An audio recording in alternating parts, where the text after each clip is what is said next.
Right, tomorrow night, 7:30 p.m, Chelsea are back at Stamford Bridge when we take on Bournemouth in the Premier League. And with just one win in our last five and the likes of Newcastle and Manchester City breathing down our necks, this really is a must-win game. And it's funny, isn't it, that I mentioned the likes of Newcastle and Manchester City, but Bournemouth themselves could go level on points with Chelsea if they were to win in this game tomorrow night. But after the start we had to this Premier League season and without a win in our last four games, surely tomorrow night is the night that we get back to winning ways in the Prem. And it really is a huge 7 days for the club, isn't it? Because we've got 2 Premier League games. Both of those games being at home. Both of those games to teams that I believe that we should be beating. And most importantly, both of them being weeknight games, which means we will have the best part of 40,000 boozed up Chelsea fans cheering us on, and that can act like a 12th man, can't it? These have got to be the games that we really get back to winning ways and get back to playing some of the football that we had seen earlier on this season. Now, it's one match at a time, and I completely understand that, but despite the recent uplift in form for Manchester City, I mean, it couldn't have got any fucking worse, could it? I do think that if we can go and get wins over the likes of Bournemouth and over the likes of Wolves, I am honestly confident that we will go to the Etihad and get a result. Scrap that. If we can beat them 2 teams, I'm confident that we can go there and we can get a win. But first and foremost, a performance and the 3 points against the Cherries is what we need at the minute. So in today's video, we are going to preview the game. We're going to speak about Bournemouth and how they've been getting on this season. As always, I'm going to give you lot my starting 11 pick, and I'm going to top it off with a score prediction. But before we do all of that, people, welcome back to the Joey Knight podcast.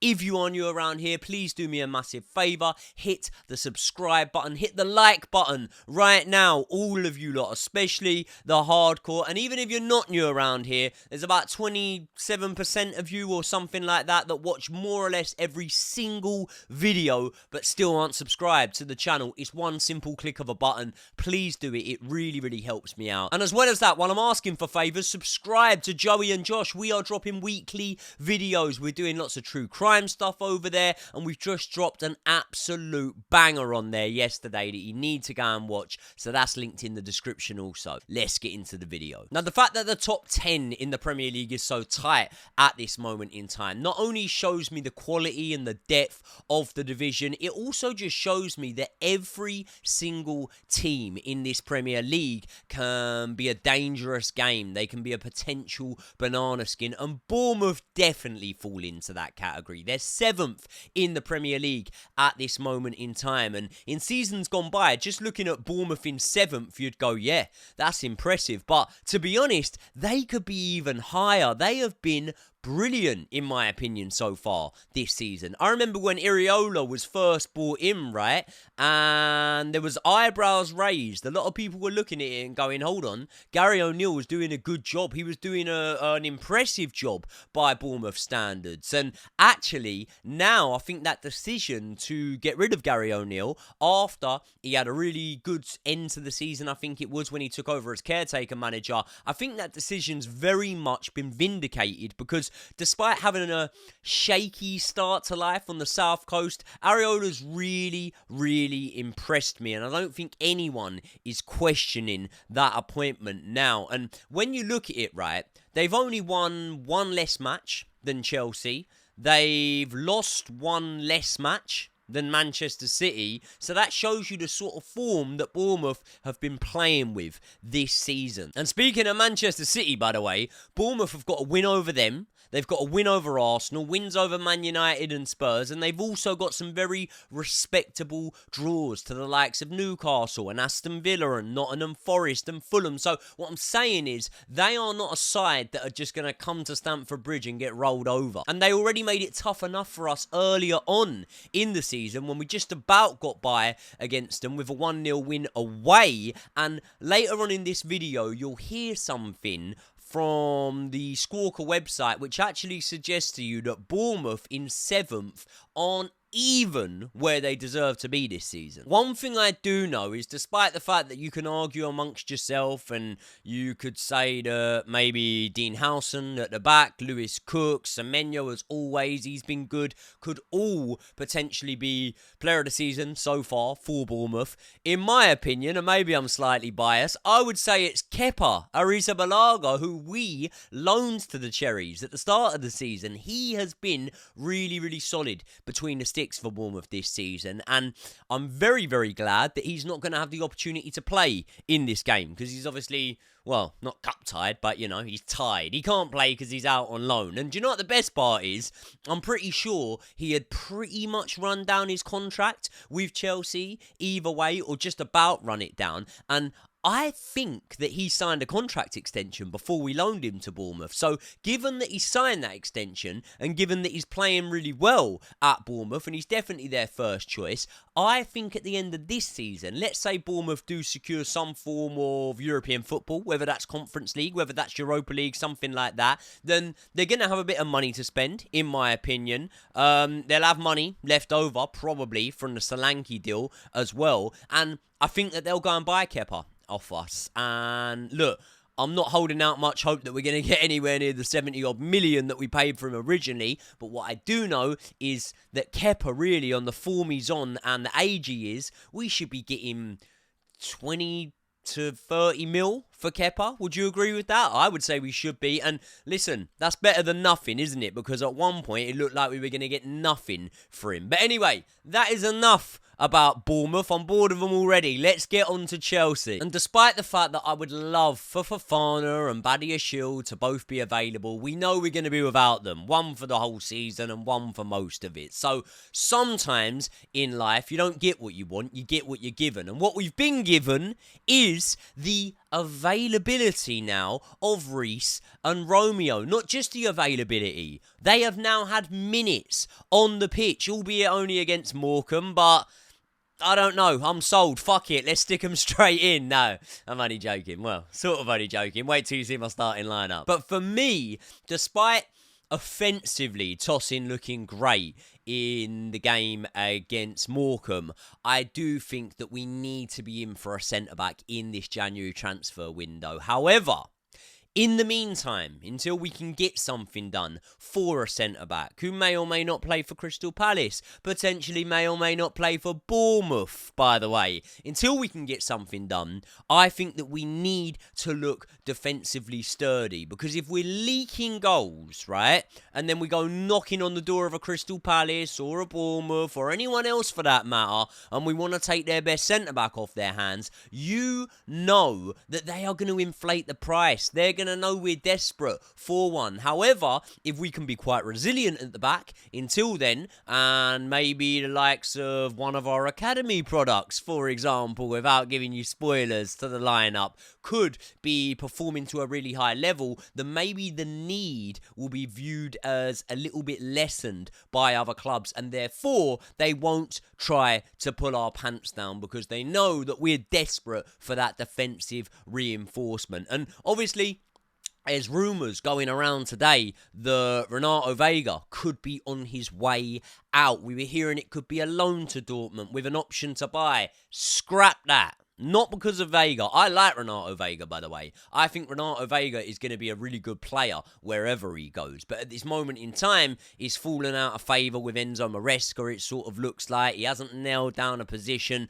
Tosin Adarabioyo slightly ahead of him when it comes to the centre-back pecking order. And is he even a centre-back? Sometimes he looks like a centre-attacking midfielder. God knows. But what I do know is I don't want to be loaning players out. I want to be getting straight sells. And if we do get a straight sell for Renato Viega, it's going to be around 20 million, meaning we will have made, 8 million profit on him or something like that. And it's a bit of a shame because I do think, like, with his physicality, I think he suits the Premier League. I think he was going to get better as he got more game time. And I do think that he's a player that, as I say, will go on and do good things. But at the same time, am I that bothered?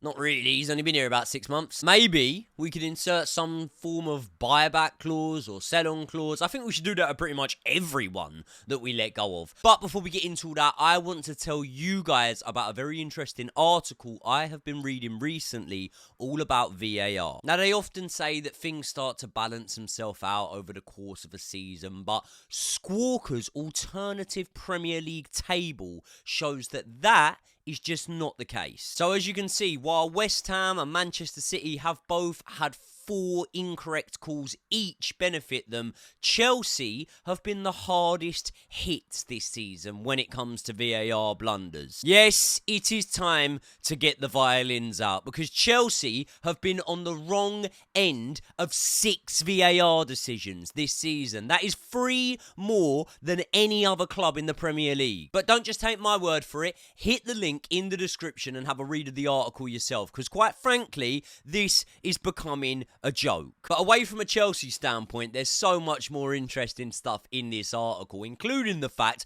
that Manchester City's season could and probably should have been even worse than it has. Because not only have they benefited from 4 incorrect decisions, 0 incorrect decisions have so far gone against them. And speaking of Bournemouth, who we're playing tomorrow, they have had 3 incorrect decisions go against them. And those 3 have been costly. If they hadn't of been incorrect and gone against them, they'd be in Champions League spots right now. And then last but not least, let's speak about high spending this summer West Ham. They would be in the relegation zone at the minute had VAR not saved them. Anyway, that's just the tip of the iceberg. There's so much more interesting stuff in that article. So go and support the people who support this channel in Squawka. Let them know that I sent you. Hit the link in the description right now because we've got so many of these young players that are gems and they could come good and whatnot. But I don't know. To be honest, if Borussia Dortmund are looking at a player, tell me if I'm wrong, because I'm just, this is off the top of my head. I could be getting this one completely wrong. Let me know in the comment section. But they don't usually miss with their transfer business, Borussia Dortmund, do they? They don't usually bring in players and they don't do well. So he's probably going to go on and be a world beater at some point, and then maybe we try and bring him back in. But as I say, he looks to have fallen out of favour a little bit of Enzo Maresca, not being trusted in some of the bigger games. And if we can flip it and make an 8 million profit on him or something like that after only spending, 6 months at the club, then I'm hardly going to moan, am I? I mean, I'm just concerned about how we move all these players on that we're giving 7 and 8 year contracts to, because the media warned us it's going to be impossible. It's going to be absolutely impossible to move any of them on or to make any profit on any of them, because they'll just sit out and wait, won't they? It's not like we've managed to cut ties this season with Moreira and Amari Hutchinson and Angelo and now possibly Viega and probably making the best part of 30 million profit. We won't speak about that, will we? Because it doesn't suit the media agenda now, does it? You'll never be able to get rid of them on them sort of contracts. Not 7-year contracts, you won't. No way, no way. Anyway, fuck it. Let's get into my team sheet. So, as you can see it on screen now, we have got Robert Sanchez starting in goal. The bombshell is here. I'm putting Reece James straight back into the lineup. I'm going to be honest with you lot. Here's how I see it. I want to win this match, and I feel we've got a better chance winning this match with Reece James on the pitch as opposed to not being on the pitch. And for you guys saying we need to ease him in, we've already eased him in. He's been available in the squad for about a month now, something like that. Apparently he's been back on grass for about 2 months now, and I understand that the hamstrings will always just keep on going, but that just makes me kind of think, while he's here, why don't we just play him? Do you know what I mean? I remember the first time he was back in a matchday squad, he started the game against Liverpool, a game that we deserved to win, if I'm being completely honest. The next time out, he ends up playing the full 90, I believe. Who did we play after that Liverpool game? It might have been Spurs, I can't remember, you lot tell me, but I remember Reece James started the full 90, so after seeing him play, and assist the goal by the way, against Morecambe, I honestly do think that we should just stick him in here. Just chuck him straight in my opinion. And then what we'll do with it is we'll have Joshua Changpong in the middle. I know Tosin did well, but I'm choosing Joshua Changpong over Tosin. And I think that that's going to be the sort of back three with Levi Colwell as the third centre-back that will move a little bit further out to the left-hand side when Cucurella inverts into the midfield, and he's in there with the likes of Caicedo, Enzo Fernandez probably pushing a little bit more forward, which I think that he's been doing a little bit better at this season as opposed to last season, definitely when it comes to his shooting from outside the box and things like that. Obviously, Romeo Lavia not in my starting lineup. I was bold with starting Reece. I'm not going to be that bold with starting Romeo Lavia because, as I say, I do think that there's a strong possibility that Reece is back for a month or so, and then he's out for a bit, and then he's back for a bit, and then he's out for a bit. Whereas Romeo Lavia, I hope, comes back and stays back. And therefore, I would definitely be giving Romeo Lavia minutes in this match. If it was up to me, I'd give him 45 minutes maybe. I'd give him 40 minutes. But Enzo Maresca will probably give him half an hour. And that's half an hour that I'm not going to dispute with this starting lineup, you know. And even with Reece himself, if he wasn't to get the full 90, for example, if Melo Gusto came off the bench, I'd have no problem with that at all. Now, the front line, we are going to go with Cole Palmer, Pedro Neto on the right, Jadon Sancho, who was the man who really made the difference against Bournemouth in the away leg earlier on in the season when he fed Nkunku for that goal on the left wing,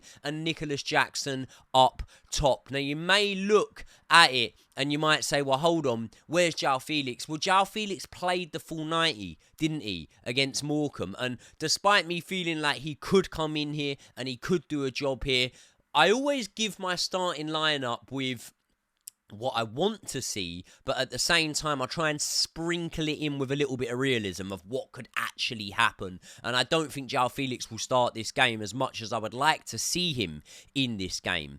If João Felix was to come on off of the bench, what I do think we should do is take off one of the wingers, maybe take off Pedro Neto and move Cole Palmer out to the right wing, put João Felix in the centre. Now, teams are being told at the moment to double up on Cole Palmer. So if you do that and he goes out wide to the right wing potentially, then you're going to create even more space in the middle for the likes of a João Felix to be able to receive the ball and put some good bits of play together through that central position. So I would definitely be up for seeing João Felix play in this game, but I wouldn't start him. And I do think that Nicholas Jackson will get back to some sort of form in this game. I think he get an assist or a goal or something like that. Now, listen, Bournemouth have a long old injury list themselves, don't they? And obviously they're without the presence of Kepa, Evan Nilsson. He'll be a miss. He'll definitely be a blow. And as I've already said, they've beaten some big dogs this year. And as you've seen, if VAR hadn't have gone against them, they'd be in the top 4 this season, potentially. They could even be higher in the table than us. So I understand that what I'm about to say might seem crazy. But here's what I think. Form is temporary and class is permanent. And whether or not it's Bournemouth, whether it's Wolves, whether it's Man City, I've got this feeling. And the feeling is that the slump is about to end. I truly believe we're going to get a win in this match. And you saw that even against the likes of Ipswich and against the likes of Crystal Palace and Fulham and whatnot, I was a little bit, we'll win, but we might only win by a goal. Fuck it, I'm going to call it. I think we're going to smash them 3-0. And that's mad because they've got a terrific little centre-back partnership. So good so that maybe we might even have to dip our toes into the January transfer window for one, if not 2 of them. But I don't know. I've got a feeling. I can feel it. Do you know what I mean? I can just feel it. I think that Chelsea are going to win this one, and I do think that we're going to give the spanking to the Cherries, and I think we're going to look very, very good in doing so. But do you agree with me? That's what I want to know. What do you lot think happens in this match? Let me know your score predictions in the comment section below. Let me know your thoughts on the Renato Viega transfer if it is to happen. Obviously, tomorrow's the game. I'm going to be dropping a match review straight away after the game. But maybe, what's that, Wednesday, if there's any transfer news, I will do another video. I'll try and keep it as consistent as I can from the channel at the minute. And I'm also starting to do a few lives. I need the setup to get a bit better. I did a live stream yesterday, but I had to do it off the webcam on the laptop because I haven't figured out how to, link these two up. But I'll get on the case for that. And then you lot can have some live streams from me as well. That'll be good. I'll try and do it for matches. But even if we just do Q&A ones, they'll be fun enough. We can do some sort of stuff together. Either way, before I go, please, one more time, subscribe, like the video. Most importantly, subscribe to Joey and Josh. We dropped the best true crime episode I have ever done yesterday. It was on a school bus driver who kidnapped 3 girls in America, and he had them chained up in his house for over 10 years, and one of them was called Michelle Knight, which is my sister's name. She had a son called Joey Knight, which is my name. Member or founding member of the Joey Knight podcast. So there you go. Watch that. Let me know your thoughts in the comment section below, and I will see you all in the next one.